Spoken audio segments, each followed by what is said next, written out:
Bapak jamaah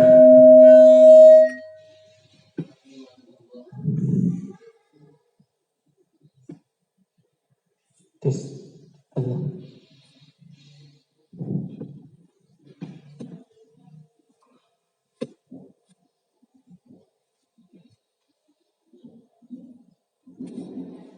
Bersyukur kepada Allah Subhanahu wa taala karena hingga pada sore hari ini Allah Subhanahu wa taala masih memberikan kita kenikmatan-kenikmatannya sehingga kita bisa menanti waktu yang ijabah pergantian malam, waktu ijabah yang mana kata Nabi doa ini akan dikabulkan oleh Allah, yaitu bagi orang yang berpuasa hina yuftira, ketika berbuka. Dan lebih utama juga kita ada di bulan Ramadan, syahrul khairat, bulan kebaikan. Orang yang tidak mau ke masjid, orang yang jarang ke masjid sebab Ramadan datang ke masjid, walaupun itu masih ada yang niatnya karena ada buka puasa di masjid, tapi paling tidak itu berkah Ramadan. Nah, bahkan orang yang dagangannya kurang laku gara-gara corona, mendadak datang bulan Ramadan, baju-baju, kurma-kurma, cendol-cendol, takjilan-takjilan, es buah laris semua. Ini termasuk berkahnya Ramadan. Bakso juga. Ya, Ramadan berkah. Nah. Kalau besi tua nggak ngaruh. Dia berkahnya sepanjang masa. Amin. Maka sekali lagi mari kita bersyukur. Alhamdulillah. Kedatangan bulan yang suci, ulama sepakat tentang keutamaan bulan Ramadan itu lebih utama ketimbang bulan-bulan yang lainnya. Syahrul Nuzul, bulan Ramadan ini juga disebut Syahrul Nuzul. Bulan diturunkannya kitab-kitab Allah. Jadi tidak hanya Syahrul Quran, bulan Al-Quran, tapi kitab-kitab Allah ini pun diturunkan di bulan Ramadan, Pak. Nah, bahkan ada satu riwayat itu Nabi Musa, Nabi Isa pun puasa Ramadan. Nanti akan disebutkan termasuk apa? Mengapa Allah Subhanahu wa taala firmankan, ya ayyuhalladzina amanu kutiba alaikumusiyam kama kutiba alal ladzina min qablikum la'allakum tattaqun. Bulan Ramadan juga disebut Syahrut Taubah, bulan untuk bertaubat. Karena ada hadis datang dari Nabi Shallallahu Alaihi Wasallam, riwayat Imam Bukhari Muslim, sahih. Man qama Ramadana imanan wa ihtisaban ghufira lahu ma taqaddama min dzambi. Barang siapa mendirikan sholat pada malam Ramadan imanan, dalam keadaan imannya benar, ihtisaban, mengharap pahala dari Allah, ghufira lahu ma taqaddama min dzambi, diampuni semua dosanya yang telah lalu. Cukup dengan taraweh 8 rakaat, cukup dengan taraweh 20 rakaat. Kalau imannya benar, mengharap-harap semata-mata ridho Allah, pahala dari Allah Subhanahu wa taala, dosa yang lalu diampuni oleh Allah. Masih kurang lagi, itu malamnya Ramadan. Nabi Shallallahu alaihi wasallam bersabda, "Man shoma Ramadana imanan wa ihtisaban, ghufira lahu ma taqaddama min dzambi." Barang siapa yang puasa Ramadan, siang harinya puasa Ramadan, imannya benar, wa ihtisaban, dan semata-mata mengharap pahala Allah. Tentu mengharap pahala Allah dengan ilmu. Maka ilmu puasa pun harus paham apa yang membatalkan puasa, apa juga yang itu mengurangi pahalanya puasa, harus paham. Ghufira lahu ma taqaddama min dzambi. Kalau bahasa Jawanya di sepuro dosa-dosanya yang telah lalu. Gugur semuanya dosa-dosa yang telah lalu. Di hadis yang lain ditegaskan lagi, sholat satu menuju sholat yang lain, sholat duhur seumpama menuju sholat asar, ini kafaroh, penghapus dosa kita. Satu sholat ke sholat yang lain. Jumat yang satu nggak ada Nabi, menuju Jumat yang lain, ini pun kafarah juga. Begitu juga Ramadan satu dengan Ramadan yang akan datang, ataupun Ramadan yang lalu dengan Ramadan yang sekarang, ini pun menjadi kafarah atas dosa-dosa manusia yang pernah dibuat. Hari-harinya ada dispensasi dari Allah atas dosa-dosa manusia yang dibuat. Pekanannya dengan Jumat ada kompensasinya dari Allah. Tahunan pun ada dari Allah. Murah sekali, Pak. Murah sekali. Maka kalau orang mau memahami Islam, orang Islam ibadahnya setiap hari saja 5 kali yang wajib. Sunnahnya saja banyak sekali. Puasanya full sebulan, setahun. Zakatnya juga harus keluar. Itu sebenarnya orang yang belum paham Islam. Kalau orang paham Islam, amal yang diperintahkan, amal yang dianjurkan dengan apa yang akan didapat nanti di akhirat, itu tidak sebanding. Ramadannya setahun cuma sekali. Di antara Ramadan berarti setahun. Tapi dosa manusia berapa yang dilakukan? Banyak sekali. Diampuni oleh Allah Subhanahu wa ta'ala. Nah, ini esensi nilai la'allakum tattaqun, supaya bertakwa. Apa sih takwa? Mudah, Pak. Tafsiran takwa itu mudah. Apa? Istighfar, taubat, sudah. Intinya itu. Siapa orang nggak punya dosa? Jangan disangka orang takwa itu tidak punya dosa, Pak. Kalau orang tidak punya dosa itu orang maksum namanya. Siapa? Nabi. Tapi kalau orang takwa itu wali bertakwa, wali songo takwa, sahabat takwa. Tapi punya dosa dia? Punya. Tapi dosanya ini disepuro, diampuni oleh Allah Subhanahu wa ta'ala, takwanya yang benar. Maka istighfar, selalu istighfar, selalu istighfar. Nggak ada doa yang paling kita butuhkan, Pak, kecuali istighfar. Makanya menghadapi segala permasalahan itu istighfar. Kenapa? Karena bisa jadi masalah itu datang karena ulah kita sendiri. Bulan Ramadan, bulan kebaikan, bulan diturunkannya kitab-kitab Allah, bulannya taubat, dan juga bulan maghfirah, syahrul maghfirah, bulan ampunan Allah Subhanahu wa ta'ala. Bulan rahmat juga. Loh, apa buktinya bulan rahmat? Loh, buktinya setiap malam kita kadang dengar. Perhatian Bapak Ibu jamaah sholat isya, pemberitahuan bahwa besok sore yang bertugas menyediakan takjil adalah Pak Fulan, adalah Bu Fulana. Ini tandanya rahmat. Masalah rahmatnya kasih sayang, peduli. Masalah yang donaturnya ataupun penyedia buka itu ikhlas nggak ikhlas, tapi intinya dia rahmat, ada kasih sayang. Dan perkara ikhlas tidaknya nggak dibahas. Makanya syahrul rahmah itu rahmat antara manusia sama manusia, antara Allah dengan manusia, malaikat dengan manusia juga. Maka tahu itu orang yang pelit sekali hidupnya. Wah, besok jatah saya. Wah, gimana?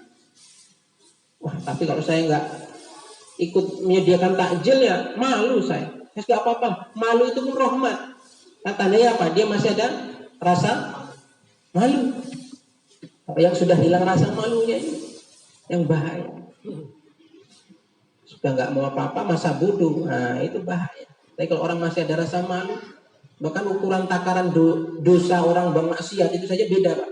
Antara maksiat terang-terangan dengan maksiat tersembunyi. Maksiat terang-terangan itu dosanya kali lipat dibandingkan maksiat tersembunyi. Kenapa? Kalau terang-terangan ini akan memberikan pemahaman kepada orang yang ada di sekitar ataupun orang yang menyaksikan, sehingga ada psikologis manusia itu akan termotivasi gara-gara maksiatnya. Tapi kalau sembunyi-sembunyi buat dia sendiri, buat dia sendiri masih ada rasa malu. Maka Ramadan ini syahrul taubah, syahrul maghfirah, syahrul barakah, keberkahan. Apa berkah itu? Ziyadatul khair, tambah kebaikannya. Yang biasanya habis isya langsung pulang nonton TV, kemudian tidur, bangun itu subuh.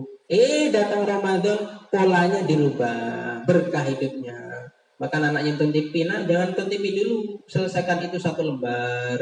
Kalaupun nggak mampu 1 juz, 1 lembar baca Qur'annya. Oh iya Pak, oh iya Bu, berkah. Yang awalnya makan bareng gengsi, ini penyakit sombong itu Pak, gengsi Pak. Maka Umar bin Abdul Aziz, terkenal khalifah yang diteladani. Umar bin Abdul Aziz itu kalau dia nih karena khalifah, presiden lah, sultan, presiden, itu cara menghilangkan kesombongannya Pak, sedekah kepada fakir miskin. Tapi tidak hanya sampai itu juga, ikut makan kepada fakir miskin. Kalau Gus Baha masih hidup, tokoh NU di Jawa, ahli tafsir beliau. Itu Gus Baha itu pernah menyampaikan di salah satu kesempatan, itu beliau itu kalau pengen sombongnya hilang, dia itu menerima pemberian dari orang miskin, dan pemberian dari orang miskin itu dinikmati. Kalau kita kan beda. Kalau pemberian dari orang yang nggak mampu, Bu, kayak ini tanggung aku. Tapi giliran itu bingkisan dari orang kaya, wah, pokoknya Bu, ini ojo dikain sama-sama seurung entek gini. Kalau perlu, mending yang penting basi di rumah, tapi jangan dibagi-bagi. Seperti itu. Tapi kalau Gus Baha bilang, saya kalau untuk cara supaya sombong hilang, itu kalau dikasih pemberian dari orang yang nggak punya, dinikmati. Karena kalau kita menikmati pemberian dari orang nggak punya, suatu saat akan ada anggapan saya ini makan dari rezekinya orang yang tidak punya. Hilang sombongnya. Siapa saya? Itu. Orang sombong kan karena ngerasa bisa, Pak. Saya ini loh, saya masjid kalau nggak ada saya, roboh. Wah itu kalau nggak ada saya, paling nggak tahu itu apa, ada buka puasa bersama tidak. Itu Allah paling benci dengan orang yang merasa bisa. Padahal orang merasa bisa itu tidak bisa, orang merasa tidak bisa ya memang tidak bisa. Tapi Allah suka kepada orang yang merasa tidak bisa, tapi menyandarkan dirinya kepada Allah Subhanahu.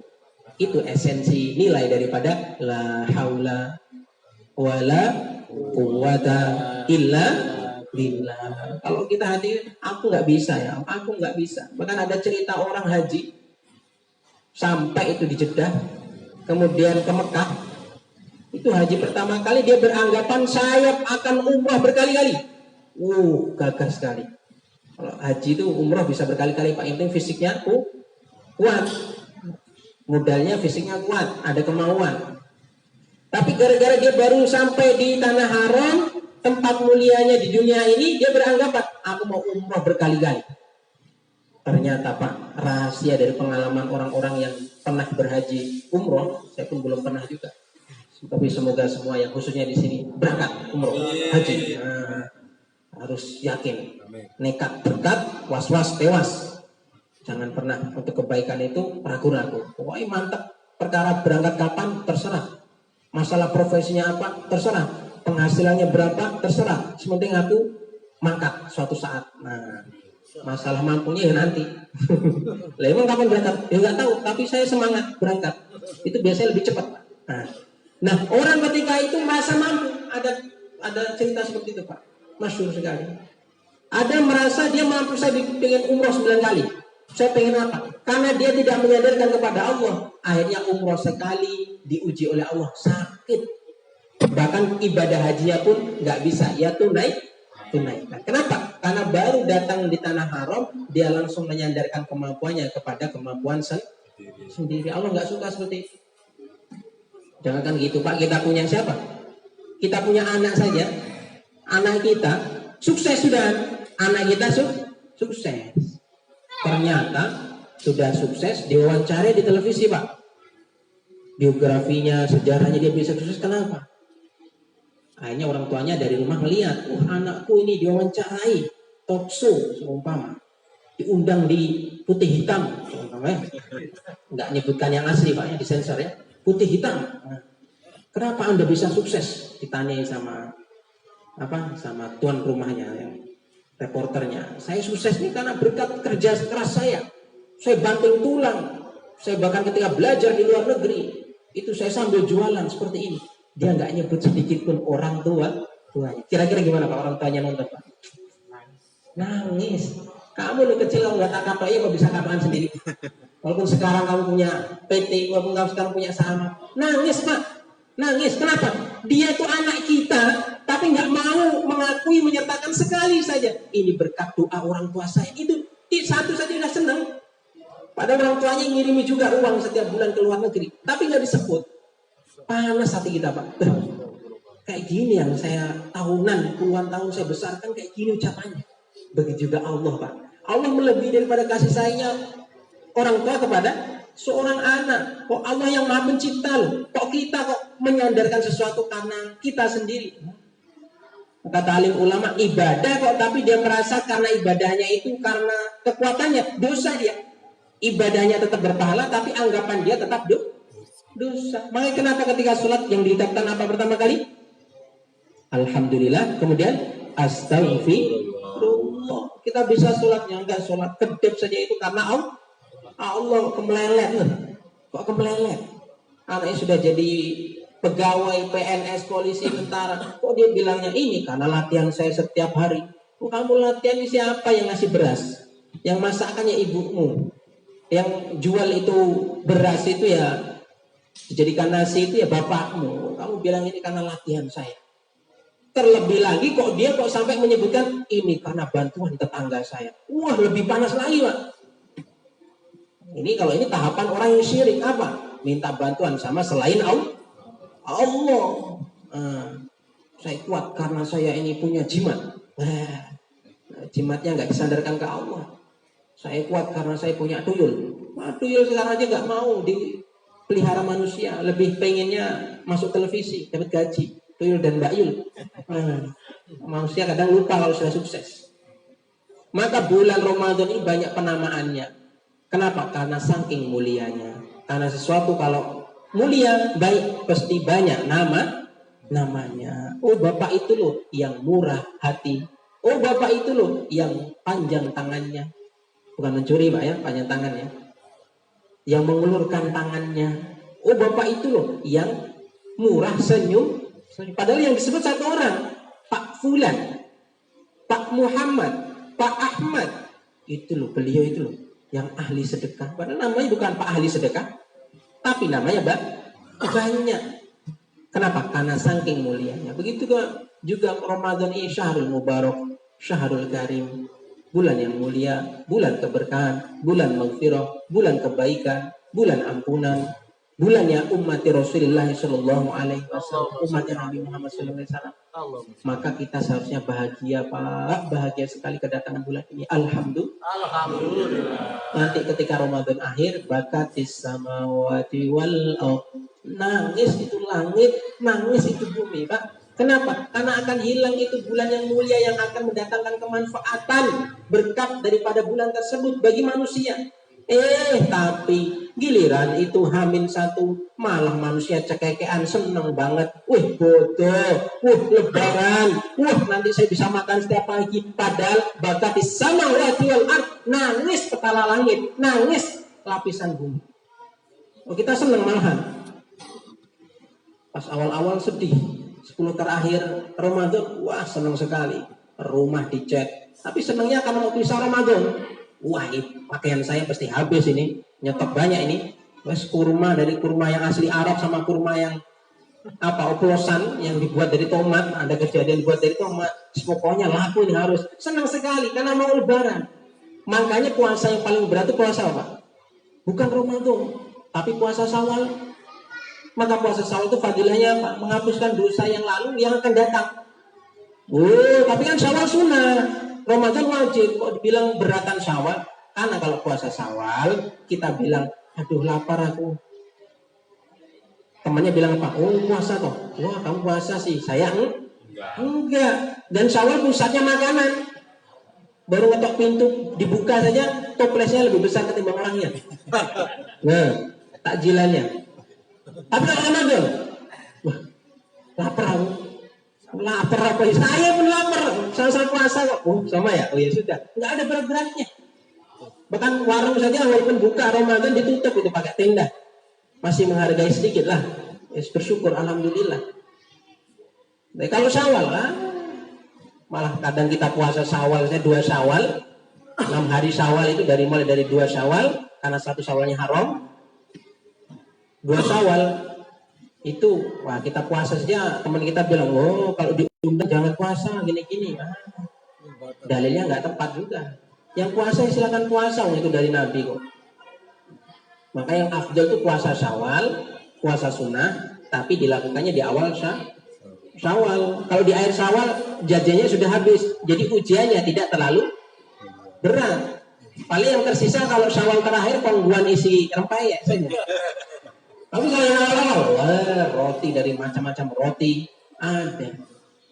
Walaupun kedudukannya tetap tidak sebanding bahkan dengan puasa wajib, jelas namanya puasa sunnah itu tidak bisa disandingkan dengan puasa wajib. Tetap ibaratnya berat pahalanya, berat banyak amalannya, pahalanya ganjarannya puasa Ramadan. Tapi yang saya bilang berat daripada melaksanakannya puasa Syawal. Puasa Syawal. Maka bagaimana kiat-kiatnya menunggu daripada beberapa menit lagi, bagaimana sih supaya kita ini sampai akhir Ramadan ini menjadi pemenang. Karena kata alim ulama, orang puasa Ramadan itu siangnya jihad, kalau dia tarawih malam, malamnya pun jihad. Tapi namanya orang jihad Pak, perang lah, bahasa kasarnya perang, bahasa halusnya bersungguh-sungguh. Itu jihad itu ya harus punya modal. Kalau hanya berani saja, ini bukan modal. Itu sifatnya pejuang memang harus berani. Berani tok masuk pasukan musuh, nggak bawa tameng, nggak bawa pedang, ya sudah, baru keceduk kedep saja sudah tertebas itu leher. Kenapa nggak bawa modal? Mau kalau kita mau menang di Ramadan 30 hari ataupun 29 hari, kalau Nabi itu melalui Ramadan 9 kali Pak. 8 kalinya itu 29 hari hitungan Ramadannya, 1 Ramadan 30 hari. Nabi puasa Ramadan 30 hari itu hanya sekali aja. Yang 8 itu 29 hari. Nah, bagaimana supaya kita menang? Pertama niat Pak, niat harus dimantapkan. Kalau niatnya salah, ya salah. Makanya ada istilah, kalau kamu beramal karena Ramadan, ingat Ramadan pasti pergi. Kalau kamu sholat karena taraweh karena Ramadan, ingat taraweh itu disyariatkan karena ada Ramadan. Tapi kalau kamu beramal karena Allah, Allah itu abadi.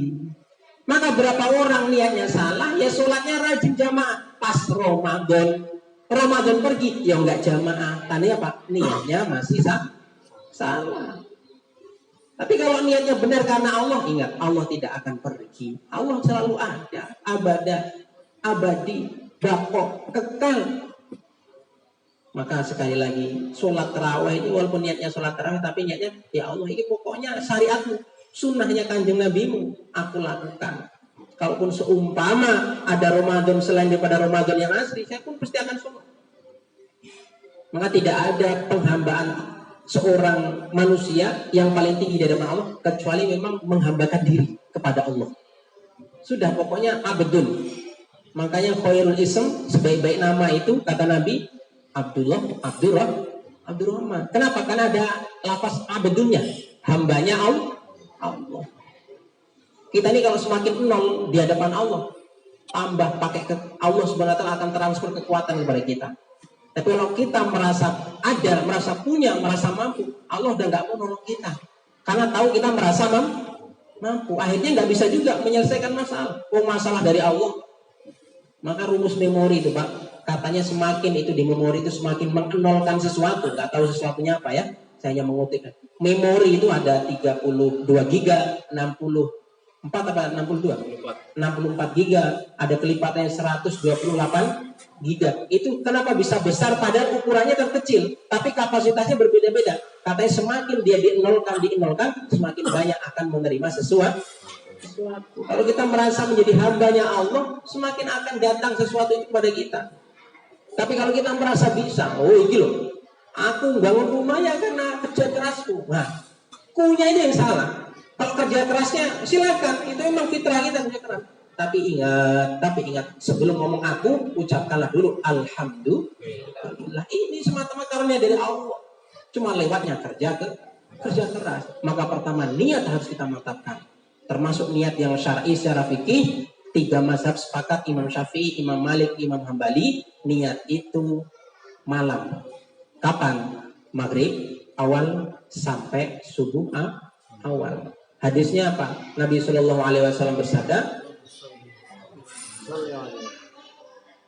malam yubayyin as-siyama, barang siapa yang tidak niat untuk berpuasa qoblal fajri, sebelum daripada fajar tiba, fajar sodik, kalau siyamalah, nggak ada puasa baginya.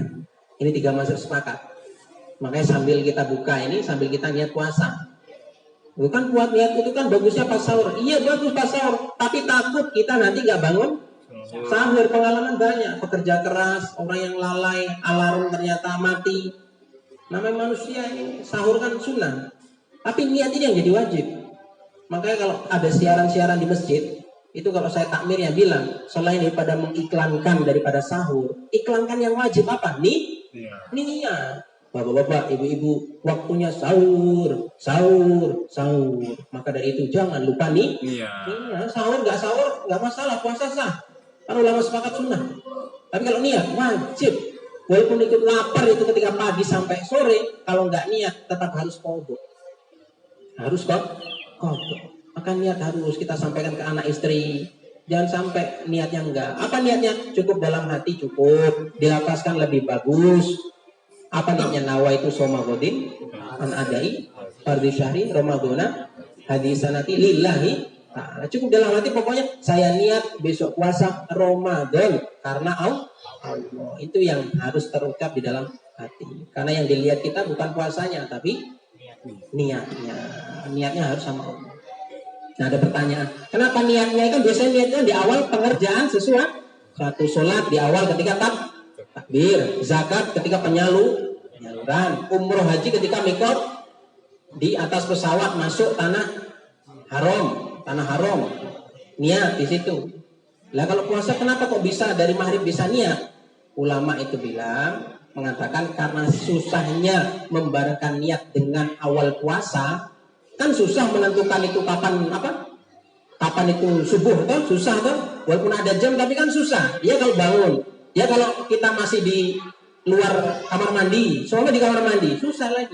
Maka ulama katakan ya kembali ke hadis tadi, waktunya diperpanjang dari maghrib sampai subuh. Yang afdal tetap ketika sahur niatnya. Tapi untuk jaga-jaga dari sekarang belum. Dari nanti maghrib kita sudah boleh nih. Wahai anak-anak dan istriku. Nah, jangan sampai salah Pak ya lafaznya. Kalau di rumah buka puasa bersama-sama keluarga, sesekali sama keluarga.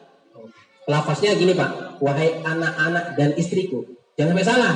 Jangan sampai wahai anak dan istri-istriku Pak ya. Wah, dipukul. Torkul janah ngajar bener. Wahai anak-anak dan istriku, mari kita berbuka puasa, doa, mulai makan kurma. Jangan lupa niat ya Pak, niat besok puasa. Kalau besok malamnya nggak bangun malamnya ataupun lupa nggak masalah, sahur karena saking enaknya namanya bangun tidur, saking karena lalainya nggak niat gitu. Maka niat. Yang kedua supaya puasa kita ini awet sampai akhir, jangan terlalu berlebihan semangat. Bukan nggak boleh semangat Pak, tapi jangan berlebihan dalam semangat. Karena biasanya yang semangat itu hanya bisa bertahan di awal ronde. Terakhir, pertengahan itu biasanya KO. Kita angkat ilmunya orang lari Pak. Orang lomba lari kalau sekali itu langsung itu biasanya akhir-akhir nanti dia akan KO. Tapi kalau awalnya santai, dia bisa menjaga ritmenya. Nah, Itu insya Allah sampai juga itu lari maraton sampai garis finish sesuai dengan waktu yang ditentukan. Amin. Contoh satunya lagi yang cepat ataupun kita biasanya tertarik malam pertama ataupun malam setelahnya. Itu kalau menggebu-gebu, kalau bahasa Jawanya bisa dikilani, bisa menggebu-gebu awal kok. Tapi apa? Aduh, 5 menit, 10 menit biasa. Tapi kalau awal santai, itu bisa sampai Masya Allah yaumil kiamat. Itu sampai setengah jam, satu jam. Saya hanya berburu ataupun menyampaikan daripada orang-orang tua. Jelas kita lebih berpengalaman. Maka 2 ini saja kita pegang. Bagaimana niat puasa mari kita perbaharui. Ini pokoknya karena Allah. Yang kedua apa? Jangan terlalu menggebu. Mampu 8 rakaat kerjakan. Mampu 20 kerjakan. Yang 8 nggak usah menyalakan 20. Yang 20 nggak usah menyalakan yang 8. Nah, saya suka dengan tarikul jannah apa Pak? Tarikul jannah itu nggak anti dengan perbedaan. Orang sekarang itu anti, banyak yang anti perbedaan.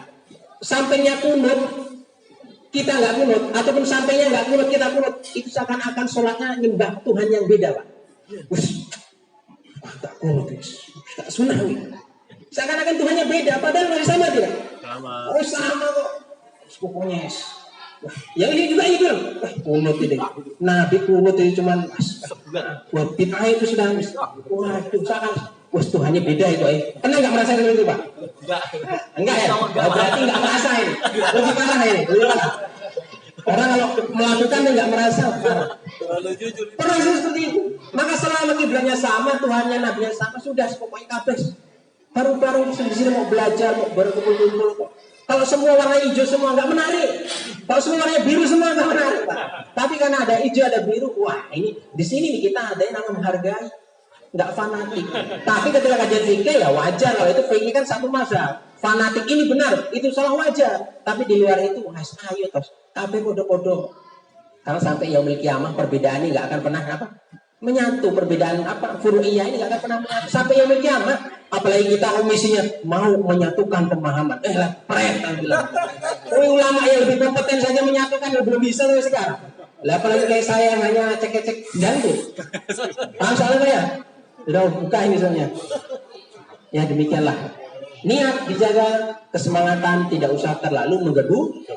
Lakukan sebagaimana biasanya. Terawih nggak kuat terawih, mau terawih sendiri ya silahkan. Yang penting terawih nggak usah saling menyalahkan, nggak usah saling menyindir. Kita di sini niatnya apa? Ramadan itu untuk berkasih sayang. Jangan sampai kita mengharap kasih sayang kepada Allah, tapi kita tidak mau memancing kasih sayang tersebut dengan kasih sayang kepada manusia. Demikianlah yang saya sampaikan. Jelas benar dari Allah Subhanahu wa taala. Subhanallah bihamdihi subhanallahi wa bihamdihi. Mari kita menuju sana. Yang akan memimpin doa adalah Pak Sutrisno Amanah Lokam. Wabillahi taufiq wal hidayah. Assalamualaikum warahmatullahi wabarakatuh.